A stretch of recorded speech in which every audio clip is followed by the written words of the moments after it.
नमस्कार, मैं आपके साथ मुरली मनोहर। आप देख रहे हैं नेशनल कवरेज। तो नेशनल कवरेज की चुनावी अड्डे में आपका स्वागत है। कल शाम यानी 30 मई को चुनाव था। सभी नेता जो है वापस चले। अंतिम चरण 7वें चरण का मतदान जो है 1 जून को होना है, यानी कल वह चुनाव भी जो है संपन्न है। नेशनल कवरेज की टीम जब जायजा लेने के लिए निकली तो सबसे पहले जो है उत्तर प्रदेश के 71 सलेमपुर लोकसभा में पहुंचे और हम इस समय मौजूद हूँ बनकटा गांव से। तो आइए हम बातचीत करते हैं राष्ट्रीय प्रदेश सचिव विनय यादव जी से, जो समाजवादी पार्टी युवजन सभा के प्रदेश सचिव हैं। आइए हम इनसे बातचीत करते हैं कि चुनाव का माहौल क्या है। विनय जी, आपका नेशनल कवरेज में बहुत बहुत स्वागत है। बहुत बहुत धन्यवाद। कल शाम 5 बजे चुनाव थम गया और कल अंतिम जनसभा जो है 70 कोसी लोकसभा में माननीय अखिलेश यादव जी ने किया। वो उनकी अंतिम जनसभा है।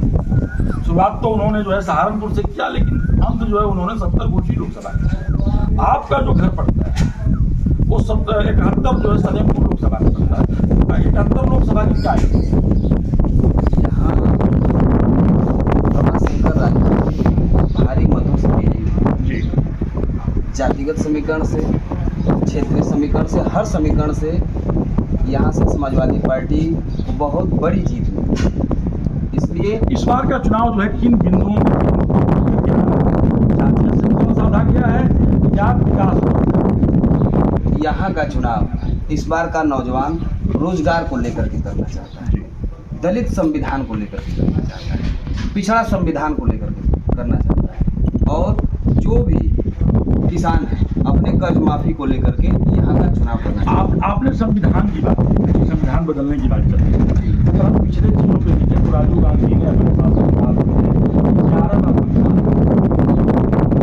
बार राजीव गांधी ने भारत में बना। इंदिरा और नेहरू को लेकर के देखा जाए 100 से ऊपर जो है संविधान बदला गया। और आप उसी गठबंधन में हैं, तो आपको कैसा लगता है कि जिन लोगों ने संविधान बदला वो आगे संविधान नहीं बदलेंगे और बीजेपी संविधान बदल देगी? यदि अगर उन लोगों ने संविधान बदला, छेड़छाड़ किया, या आपने बताया कि 12 बार लोगों ने संविधान 11 बार किए, लेकिन फिर भी पिछड़े और दलितों को उनका हक दिया, उनका आरक्षण दिया, उनका लाभ दिया। लेकिन ये भारतीय जनता पार्टी के लोग, लेकिन पहली बार जब संविधान बदलेंगे क्या करेंगे इसका कोई ये नहीं। लेकिन पहली बार देखा गया कि भारतीय जनता पार्टी की गवर्नमेंट में जब राजनाथ सिंह जी रक्षा मंत्री थे तो अति दलित और अति पिछड़ियों का नारा दिया और उसका वर्गीकरण करने का काम जो है राजनाथ सिंह ने किया। जो संविधान में अति पिछड़े और अति दलित वंचित थे उनको भी जो है आरक्षण का लाभ दिलाने का काम।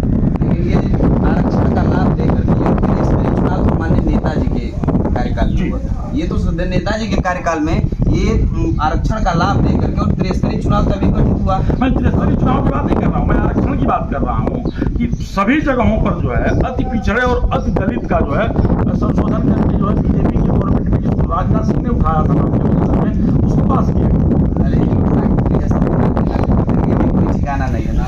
वो संविधान जो किए वो भारत का संविधान था, उनका सम्मान है। लेकिन ये संविधान आपको कैसे लगता है कि नागपुर का संविधान लागू है? इसलिए कि आज की तारीख में पूरा का पूरा समीकरण इन लोगों का नागपुरिया हिसाब से चल रहा है। पूरा समीकरण नागपुरिया मतलब आरएसएस के हिसाब से पूरा समीकरण यहाँ चल रहा है। क्या होगा कोई ठिकाना नहीं। आज दलित सदमे में, आज पिछड़ा सदमे में, आज अगड़े तबके में जो गरीब, कमजोर और कुचले लोग हैं वो लोग सदमे में, इसलिए कि महंगाई, भ्रष्टाचार, बेरोजगारी इतनी चरम सीमा पर है कि महंगाई का असर छोटा हो, बड़ा हो, अगड़ा हो, पिछड़ा हो, दलित हो, माइनॉरिटी हो, सबको है।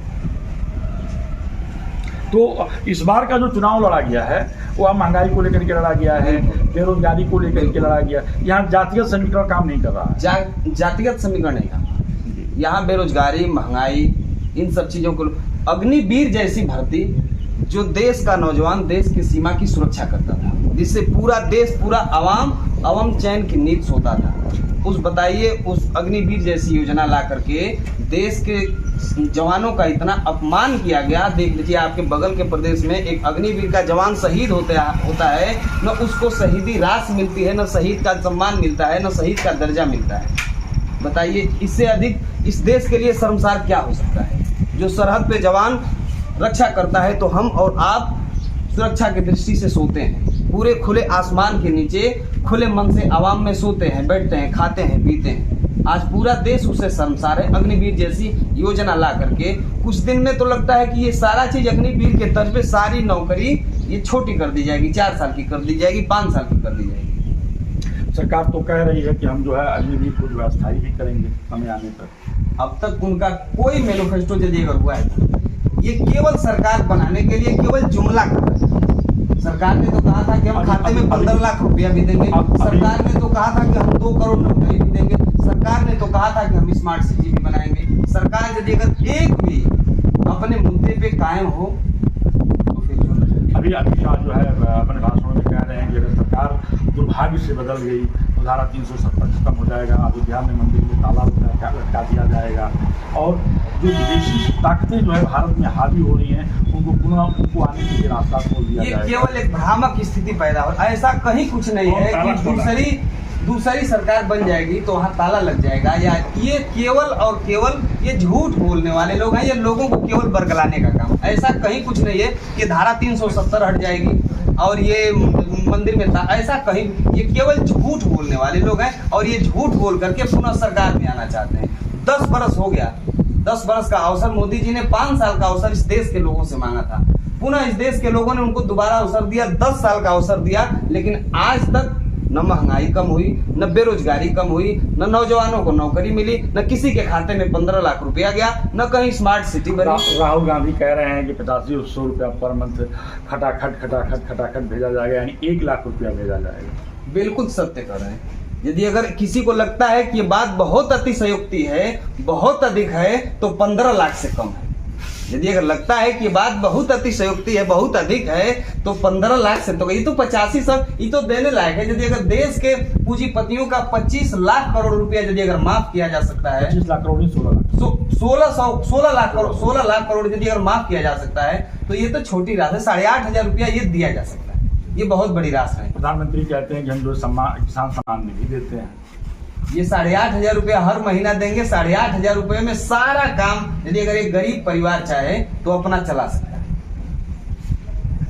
लगातार जो है विपक्ष के ऊपर जो है अटैक हो रहा है, उन्हें CBI से धमकाया जा रहा है, इसका कितना असर इस चुनाव में होने जा रहा है? इसका पूरा का पूरा असर गरीब, किसान, मजदूर, नौजवान सारे लोगों ने मन बना लिया है कि ये केवल धड़का और धमका करके ये पुनः सरकार बनाना चाहिए। इसका कोई इफेक्ट आम पब्लिक पे पड़ने वाला नहीं। विपक्ष सत्ता पक्ष कह रहा है कि हम 400 पार हैं। अरे 400 पार नहीं तो 500, 400 पार अपने मुंह से ही कहना है तो कुछ भी कर सकते हैं, लेकिन ये सही बात है कि अब वो बौखलाने लगे, वो उनके अंदर बौखलाहट अब महसूस हो गई है। अब ये केवल झूठ बोल रहे हैं, केवल हवा बना। ऐसा कहीं आप नजर उठा के देख लीजिए, बलिया, सलेमपुर, गाजीपुर, आजमगढ़, घोसी सारी सीटों में, पूरे पूर्वांचल के सीटों में कहीं भारतीय जनता पार्टी की सीट नहीं जीत रही है। गठबंधन की सारी सीटें समाजवादी पार्टी जीतने जा रही है। आपको क्या लगता है कि सलेमपुर और घोसी में क्या परिवर्तन होने जा रहा है? सलेमपुर का सांसद 10 साल से यहाँ है। आज 10 साल के दिनों में ये 50,000 आबादी का ये इलाका, ये हम लोगों का ग्रामीण इलाका बनकटवा पड़ता है। 50,000 आबादी का ये इलाका है, बरौली से और चकरा तक। ये सड़क आप देख रहे हैं ना, इस सड़क से आप आए हैं, रोज आते जाते हैं। सड़क पे तो हम बाद में चर्चा करें, लेकिन आपने 10 साल में कभी अपने सांसद को देखा? कभी नहीं। न किसी के दुख में, न किसी के सुख में, न किसी के मरने में, न किसी के जरने में, न किसी का फोन उठाते हैं, न कभी आते हैं, न जाते हैं। यहाँ पब्लिक बदलाव चाहती है, यहाँ बदलाव की राजनीति है। पूरी की पूरी पब्लिक मन बना ली है। यदि अगर अब इस बार 15 लाख नहीं, यदि अगर वो 30 लाख भी कह देंगे कि खाता में डाल देंगे, इस बार अवसर दे दीजिए, तो इस इलाके की जनता माफ करने वाली नहीं है। घोसी, सलेमपुर, बलिया, आजमगढ़, ये सारी की सारी सीटें समाजवादी पार्टी पूर्ण बहुमत की सरकार से जीतने जा रही है। तो आप सुन रहे थे समाजवादी योजना सभा के प्रदेश सचिव विनय यादव जी को। आपका स्पष्ट कहना था कि इस बार जो है जनता बदलाव चाहती है। और हम आपकी जानकारी के लिए बता दें कि 71 सलेमपुर के सांसद रविंदर कुशवाहा 10 साल के शासनकाल में कभी जनता के बीच में नहीं गए हैं, कभी जनता ने उनको देखा नहीं है। अगर हम विकास की बात करें तो बरौली मोड़ से लेकर के और बलिया और मऊ के बॉर्डर बसनही पुल तक का रास्ता एकदम टूट गया है, पैदल भी चलने लायक नहीं है। आए दिन यहाँ जो है दुर्घटनाएं होती हैं, लोग घायल होते हैं, लेकिन उसके बाद भी यह रास्ता बनने को तैयार नहीं है। मुरली मनोहर के साथ प्रिंस की खातिर बने रही। मेरे साथ देखिए चुनावी जनता।